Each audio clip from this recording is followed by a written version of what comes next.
সন্মানীয় সঞ্চালক মহোদয় আৰু উপস্থিত শ্ৰোতাবৃন্দ, একবিংশ শতিকাৰ তৃতীয় দশকৰ বৰ্তমান প্ৰেক্ষাপটত আমি সেইখন বিশ্বৰ প্ৰত্যাহ্বানপূৰ্ণ এটা সময়ত উপস্থিত হৈছোহি, যিখন বিশ্বত আজিৰ প্ৰেক্ষাপটত আজিৰ প্ৰজন্মতে আমি বহনক্ষম উন্নয়নৰ দৰে ধাৰণাসমূহ আলোচনা কৰিবলগীয়া হৈছে।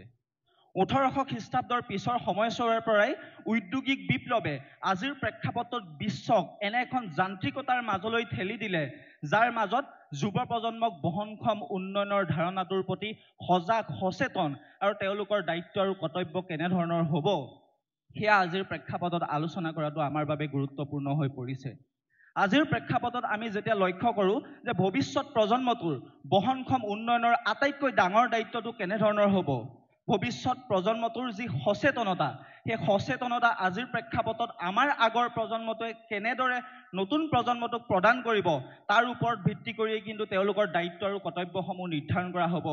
আজিৰ প্ৰেক্ষাপটত আমাৰ শিশুগৰাকীক আমি নিজৰ প্লাষ্টিকৰ সেই চিপছৰ পেকেটটো আমি ডাষ্টবিনত পেলাবলৈ শিকাম নে খিৰিকীৰে বাহিৰত পেলাবলৈ শিকাম, তাৰ ওপৰত ভিত্তি কৰিয়ে কিন্তু যুৱ প্ৰজন্মটোৰ যি দায়িত্ব আৰু ভৱিষ্যত বহনক্ষম পৃথিৱীখনৰ বাবে যি তেওঁলোকৰ কৰ্তব্য, সেই কৰ্তব্যটো নিৰ্ধাৰণ কৰিব পৰা যাব।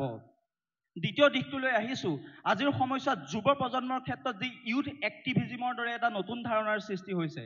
ইউথ এক্টিভিজিমৰ জৰিয়তে আজিৰ সময়ছোৱাত যদি আমি সমগ্ৰ বিশ্বৰ ছাত্ৰ সমাজৰ আন্দোলন, সম্পদ, পৰিৱেশ আৰু পাৰিপাৰ্শ্বিকতাক লৈ সমগ্ৰ বিশ্বত যিসমূহ আন্দোলন চলি আছে, আমি সেইসমূহ লক্ষ্য কৰোঁ, তেতিয়া আমি দেখিবলৈ পাম যে ছাত্ৰ সংগঠন বা ছাত্ৰ বা যুৱ প্ৰজন্মটোৰ তাত অংশগ্ৰহণৰ পৰিমাণ আটাইতকৈ বেছি।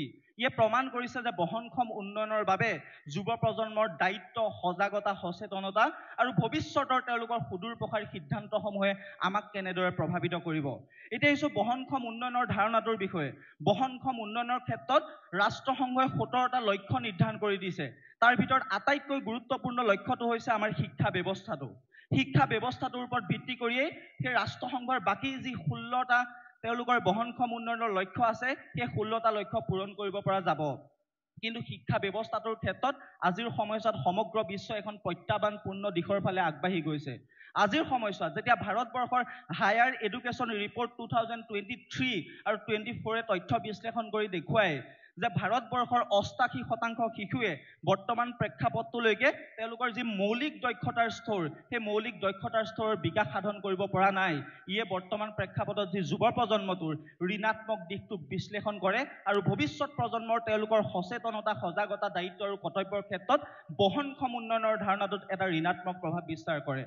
ইয়াৰ পিছত যদি আমি লক্ষ্য কৰোঁ যুৱ প্ৰজন্মটোৰ দায়িত্ব কেনেধৰণৰ হোৱা উচিত, আজিৰ প্ৰেক্ষাপটত যুৱ প্ৰজন্মটোৰ দায়িত্বৰ ক্ষেত্ৰত তেওঁলোকৰ অভিভাৱক আৰু আজিৰ বৰ্তমান প্ৰজন্মটো আমি সাজু হোৱা উচিত।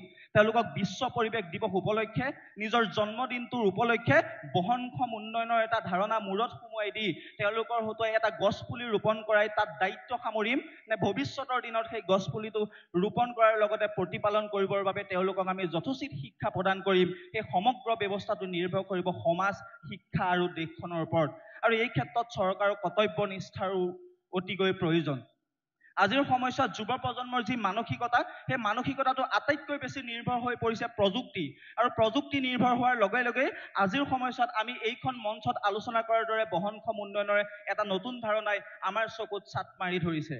যে বহনক্ষম উন্নয়নৰ নতুন ধাৰণাটোৰ জৰিয়তে আমি যুৱ প্ৰজন্মটোক সেই প্ৰযুক্তি নিৰ্ভৰ ব্যৱস্থাটোৰ পৰা আমি আঁতৰাই আনি বৰ্তমান প্ৰেক্ষাপটত নতুন প্ৰজন্মটোৰ কেনেদৰে ভৱিষ্যতৰ দিনৰ আমি আগবঢ়াই নিব পাৰিম আৰু বহনক্ষম উন্নয়নক কেনেদৰে আগবঢ়াই নিব পাৰিব, সেয়াও উল্লেখযোগ্য কথা। সদৌ শেষত ভৱিষ্যত প্ৰজন্মটোৱে বহনক্ষম উন্নয়নৰ দিশে ভৱিষ্যত প্ৰজন্মটোৰ বাবে এখন সুন্দৰ ভৱিষ্যত, সুন্দৰ পৃথিৱী এৰি থৈ যাওক, তাৰেই কামনা কৰিছোঁ। আৰু এটি সৰু কবিতাৰ পংক্তিৰে সামৰণি মাৰিব বিচাৰিছোঁ। আমি নতুন পুৰুষ, আমি নতুন নাৰী, অনাগত দিনৰ আমি জাগ্ৰত প্ৰহৰী। ধন্যবাদ।